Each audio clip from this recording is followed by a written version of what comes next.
Hi everybody. Okay, today we're going to do problem number 13, page 415, which is asking us to find the equation of a parabola and graph it.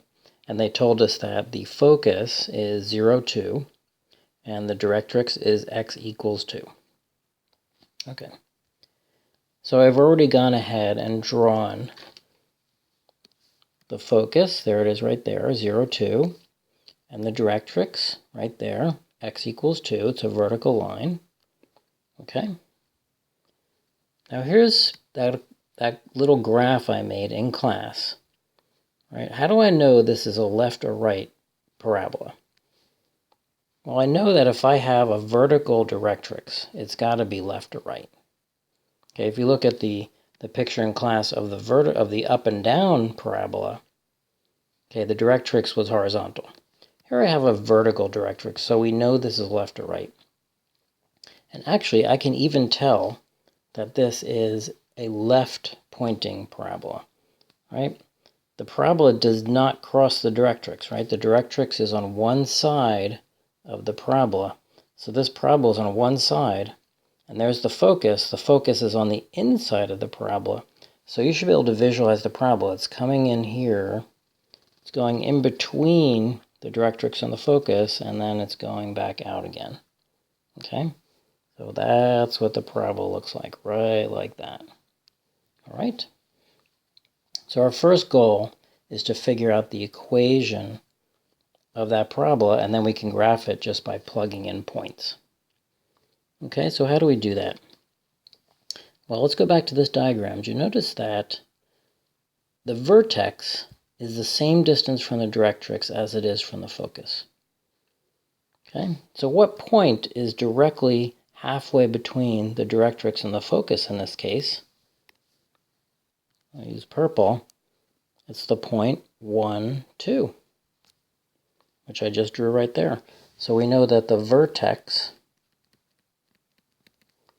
is 1 and 2. And remember that this is h and this is k. Now what's the form of our equation? The form for this particular horizontal parabola is x minus h equals a times y minus k quantity squared. We've already found out what h and k are. There's only one thing left to do, and to figure out what a is. Okay, now remember that the distance from here to here is 1 over 4a. Now we have to be a little bit careful here because a, if the parabola faces to the left like this one does, a is negative. Sorry, not less than 1. A is less than 0. Okay? So in this case, this distance right here is actually the absolute value of 1 over 4a, because we can't have a negative distance. Okay? But this isn't so bad, right? Absolute value of 1 over 4a is equal to 1. Okay, because this distance right here between the vertex and the directrix is 1. So the absolute value of 1 over 4a is equal to 1. Okay, we know a is negative, so 1 over 4a is equal to minus 1. Since 1 over 4a is negative, so a is equal to minus 1/4. Okay, so let's go back to our equation and just fill it in with what we know. X minus 1 equals minus 1/4 y minus 2 squared. And there it is. That's the equation of this parabola. To graph it, we just need to plug in points. And I think I'm going to plug in a really easy point here. Let's say x is equal to 0, right? I get minus 1 is equal to minus 1/4 y minus 2 squared.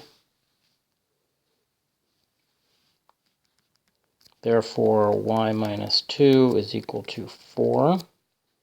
Sorry, y minus 2 squared is equal to 4. So y minus 2 is equal to plus or minus 2. And there's two values you're going to get for y here, either 2 plus 2, which is 4, or 2 minus 2, which is 0. So it's pretty easy to see where those 2 points are. Right? When y equals 0, x equals 0, that's right here. And x equals 0, y equals 4, that's right up here. So it's pretty easy to see what this parabola looks like, and I'll just try to draw it in. It's probably not going to be too good because I don't draw that well. But anyway, the lower part looks like that. The upper part looks like that. And there we go. That's the graph of the parabola. There's the equation of the parabola. And we're done with the problem.